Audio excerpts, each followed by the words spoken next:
in the main room to get everyone else in here. So thank you all. If there's another panelist in here, either Dan, or I'm sorry, Sean, Stefani, or Steve Beck, if you're in here, just chat me and that way I don't ignore you. Let's see. I'm going to just share the names of our panelists here. And share my screen.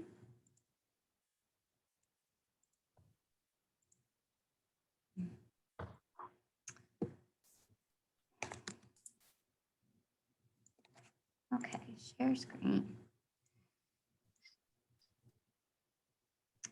Okay, so again, I'm Sarah from Erie County Economic Development Corporation. This is the Information Technology panel. We have 2 of our 4 panelists here. Last session, we recommended for students for your view to do speaker view so you could see who is speaking, but we have a small group today, so I'll leave that up to you. But please definitely chat in your questions. If you want to chat in the school that you're from, that'd be awesome.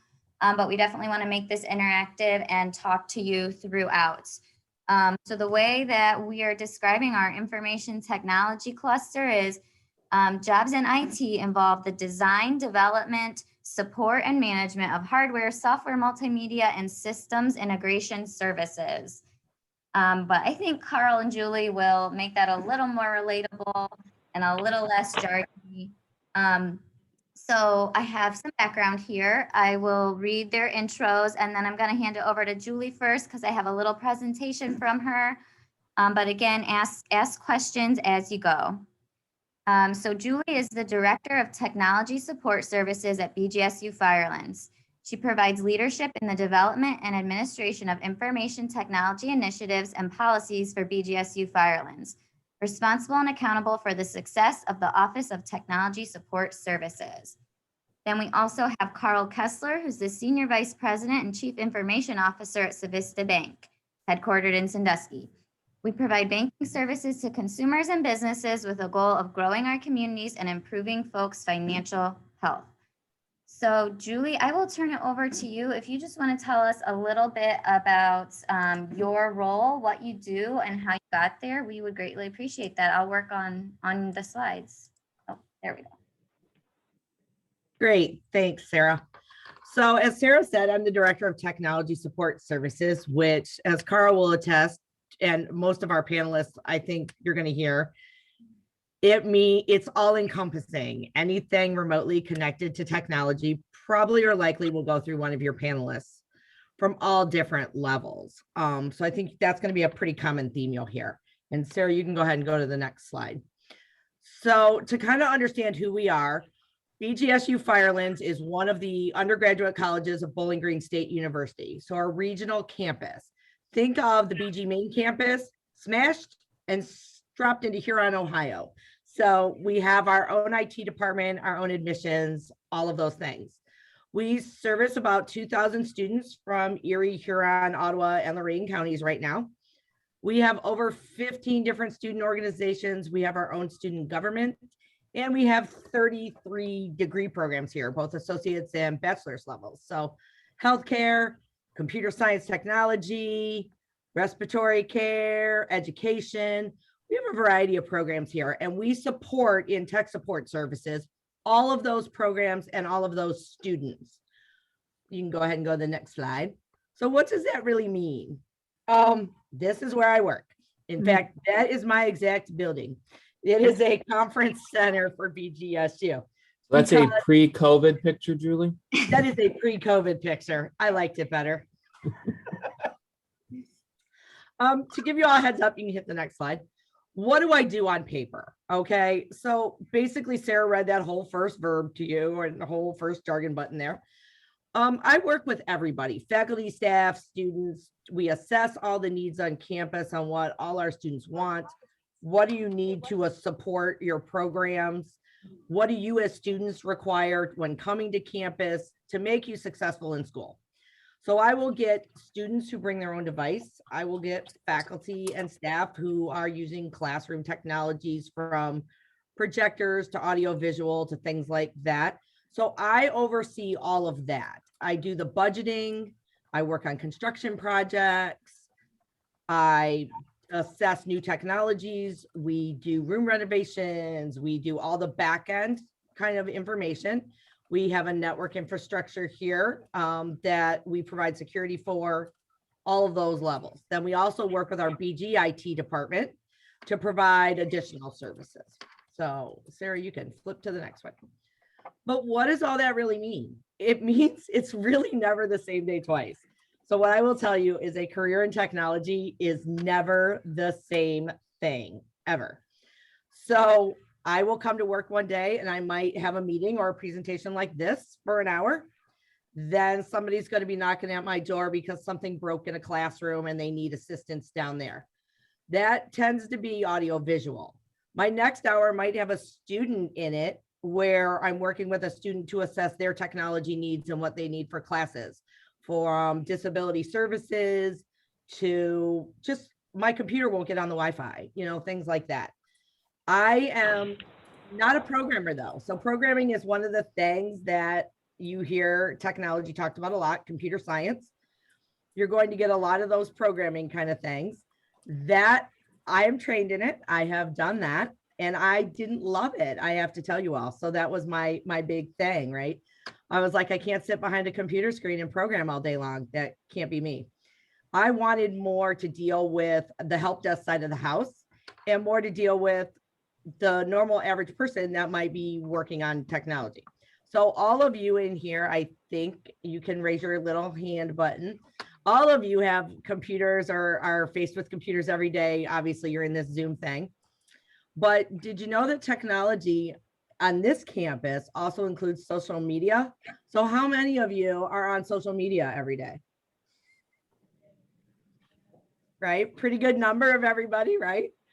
So I don't know if you realize it, but one of the subsets of this office is to be responsible and oversee the college's social media profile. So if you're all on TikTok, you can follow BGSU TikTok and you'll see some pretty cool things. Freddie might dance for you all. We have lots of cool things going on those social media platforms. And we have a group of students that's called our social media team. They're on the ground students that run out and take pictures of campus events on campus, all kinds of things. Well, that's housed under tech support services right now. So 1 minute we're meeting and cabling a room, and the next minute we are posting to Instagram and Snapchat and all of those things. And then we have our clubs and orgs kind of take over our social media accounts. So how did all of that happen? I like to joke and say, well, we were so good at what we did, they just kept giving us more and more things to do. So, but that is in fact what happens in technology. Things that don't have a home or people don't know what to do, they're like, oh, that's a tech thing. Let's see if that works. So your job can completely change from minute to minute, at least in the help desk side of the world and in my role.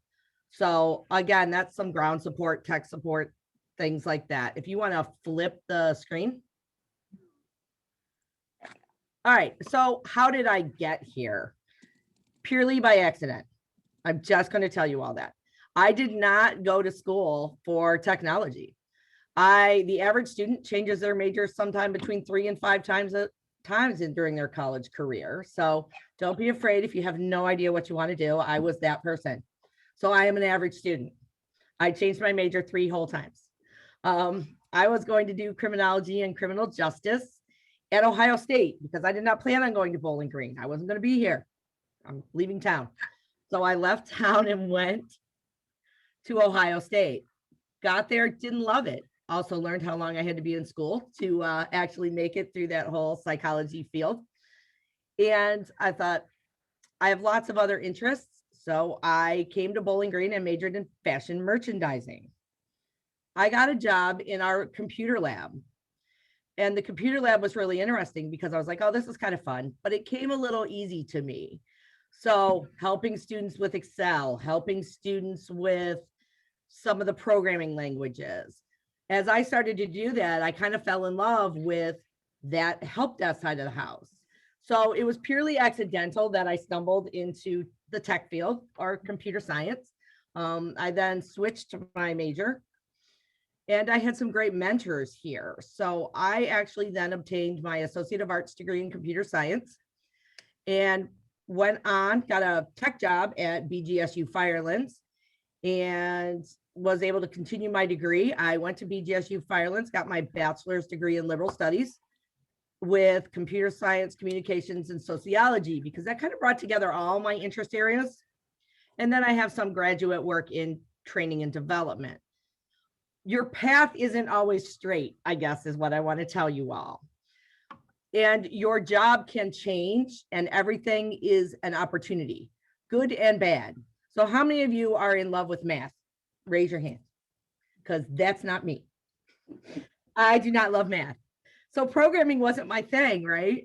So I didn't really get out there and be like, boy, I'm going to be a computer science major because I love programming and I love math. That wasn't going to be it. But I could problem solve. And problem solving became probably more key to me than anything. The coursework backed that up. I learned how to problem solve. I learned how to assist people with their technology, build computers, do all of those things. And that opportunity arose just from a job, an internship in a computer lab at BG and at Bgsu Firelands. So I think what I want to say to you all here is be very careful on those paths. Everything is an opportunity. While my opportunities in math were probably not so promising, my opportunities in technology were there. I liked it. I liked what I did. It came a little easier to me, but it is not the path I set out on. So if you want to flip the slide, Sarah. So I think some of the takeaways that you guys need to kind of go with here is it's okay to not know what you want to do. It really is okay. And don't be afraid to try new things. I tried criminal justice. I tried computer science. I didn't love programming, right? I hated math. I tried different things. I wanted fashion merchandising, but I didn't love to move to New York. And I didn't like the outcome of that particular program at the time. So don't be afraid to try. Everything is an option for you all. And failure is an option. Just get back up, decide you're going to learn from it, and then decide to move forward with it. So when an opportunity knocks at your door, I guess don't be afraid to try it. Because if you'd asked me if I was doing social media 10 years ago, I'd have told you no, not at all. I'm like, sure, why not? Let's try it. So now we have a great team of students that builds Bgsu Firelands' social media plan. So it's kind of cool. It becomes a teamwork kind of an effort. But a career in it doesn't have to be programming. It can be med tech. It can be security. You can do help desk work like I'm doing, which is more general kind of things like that. And you can kind of oversee things and build and shape your institution based on just the technology it uses, because I'm pretty sure we can all raise our hands and say that you use technology every day, right? So everybody always needs help. How many of you teach your parents how to use their phones? Right? How many teach grandparents how to use their phones? Right? So that kind of level of help desk is also available. So again, it's that service. I think you heard the keynote speaker, the little breakout before we kind of join these breakout rooms, talk about leadership and service. You know, there are opportunities for you to take your skill set that you have right now and just assist people and get some of those jobs and kind of keep building. And that's all I really did. I just kept building on what I loved in the end. Took me a little bit to get there. Just built on what I loved in the end, and then tried to do new things. And I'm not a good person to say no. I am always willing to try something new. And if you don't succeed at it, just dust yourself off and keep going. So you will certainly be able to make some good advancements in technology and things like that. And Sarah will pop up my next slide, which is actually my contact information.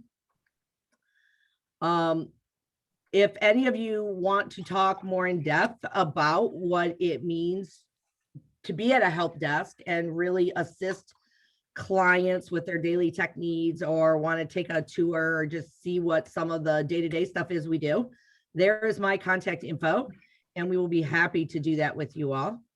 So at this point in time, I will give it back to Sarah.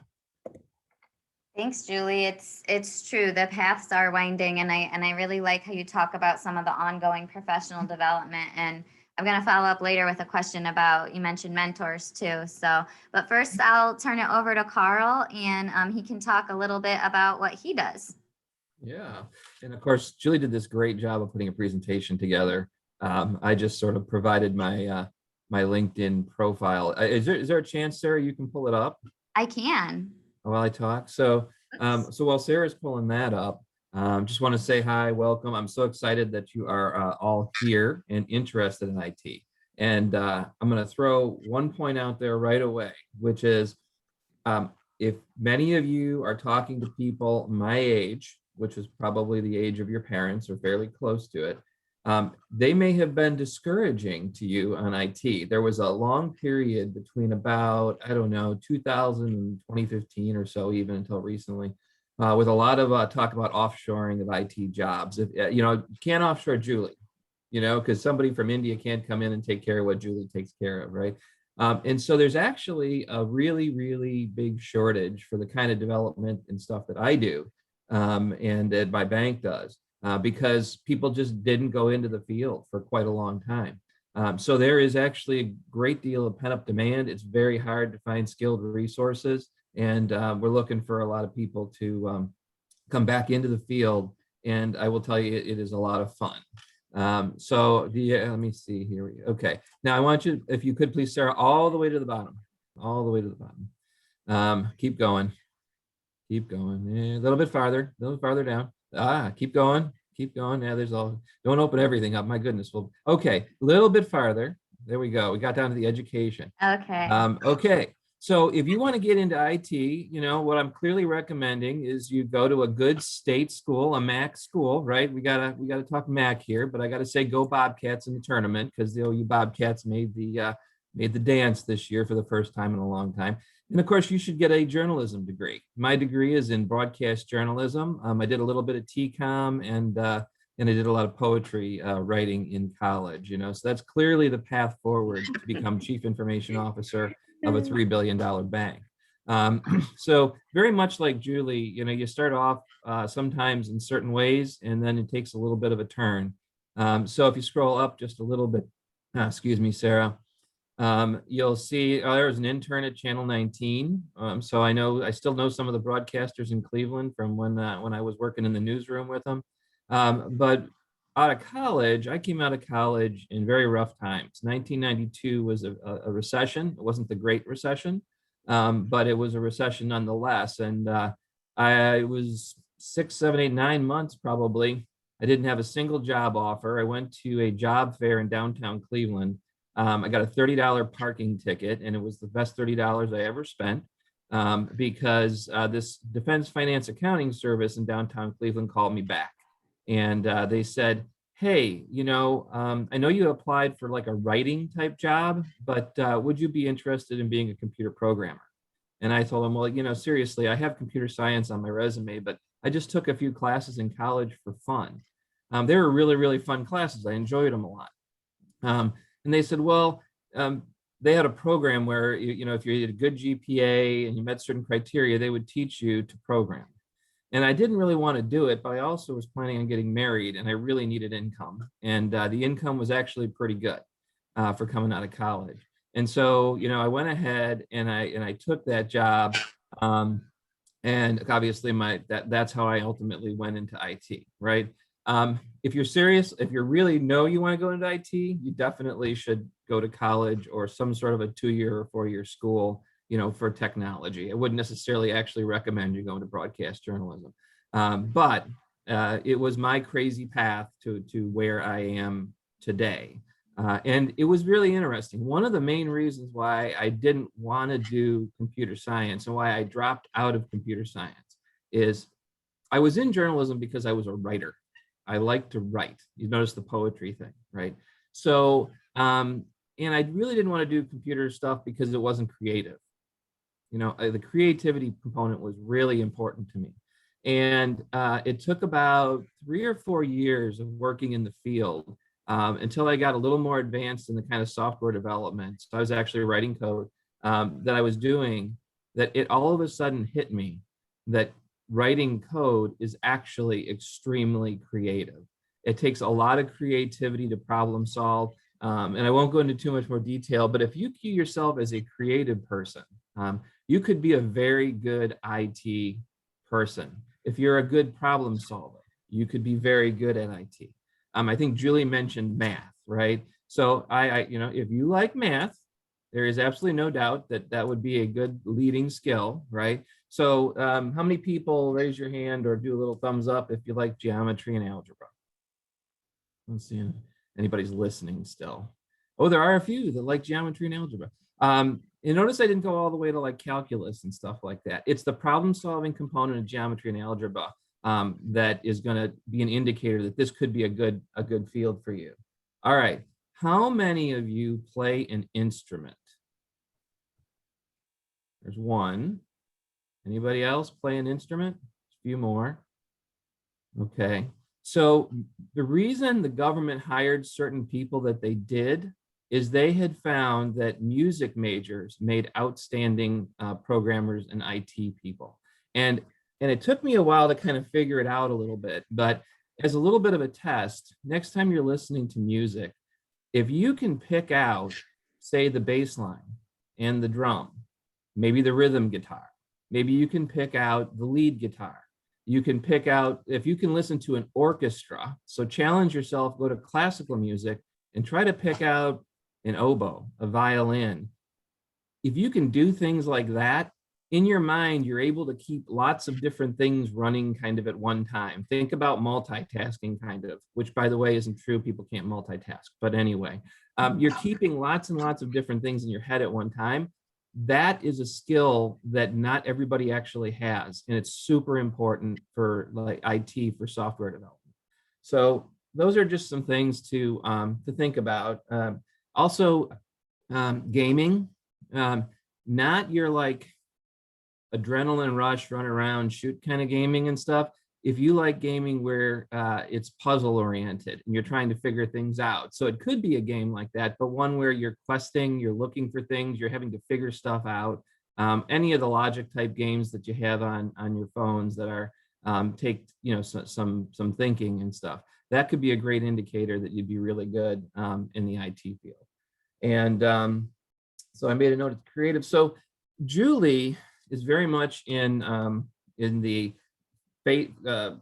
person-facing kind of role. You know, she's clearly a people person. She's got the great smile. You can tell, like, if somebody's office has just exploded and they lost their documents, whether they ever get them back or not, Julie's going to make them feel good, right? You know, that's kind of part of what she has to do. I'm coming from the business IT world, where we're building software solutions. I built an online banking system for National City Bank when it still existed and when it was a brand new kind of concept. That's a business development kind of thing. And for the most part, you can get into that on a number of different paths, like we talked about. A 2-year program, a 4-year program, MIS would work, computer science would work, math would work, and potentially even music would work. You know, it just really kind of depends a bit. You do have to show some hands-on. It's very rare for what happened with me, which is to come in with no actual practical experience, you know, and to jump in. And the more you can do now, begin playing with this stuff. There's so much downloadable open source software out there. You can use that stuff and work with that. On the highest end are the people who write the software that you use to write the business software. So this would be the Microsofts of the world or the Intels and whatnot. That stuff, especially like the Intel stuff, definitely requires a pretty advanced computer science degree. Those people are wicked smart. And so if you're going to go down that path, that's something you'd want to think about doing. You do that. So lots and lots of demand for programmers. Fancier, higher level skills, database administrators would be an example. Obviously working with AI technologies and machine learning today, really gaining a lot of footing. In cybersecurity, there is a massive shortage of cybersecurity professionals. And those can be very high paying jobs. You know, you're in a senior, you know, person can make 6 figures at those kinds of positions. So overall, just in general, good pay and a lot of demand in the market. So Carl, can you speak to how you got to such a high position? Like, what kind of things did you have to do to achieve advancement? Yeah, I love that question. And it actually came a little natural to my personality in a certain sense because I like learning. Okay. And I think Julie mentioned this too. I liked learning. So when I was at National City, I came into National City doing development, just like I'd always done development. And we built the online banking system and we built some other stuff. And kind of like the next project was a whole lot like the last project. And at one point I was developing in Visual Basic, visualbasic.net, Java, a whole bunch of different languages all at one time. And I just decided it wasn't all that challenging anymore. And there was an opportunity to switch at the bank to the infrastructure side of the house. So this will resonate a little more maybe with Julie, where we were sizing servers, we were sizing storage, we were deploying the hardware, and we were figuring out how to make sure that there was enough computing power there for the software that the software team was running. So because I was in a big company, I had this ability to kind of take a step to the left and learn something new, right? And then the bank, there was needed an even larger technology strategy. There were a lot of different trends going on. It was a time when we were moving from very siloed computer systems to computer systems that could talk to each other.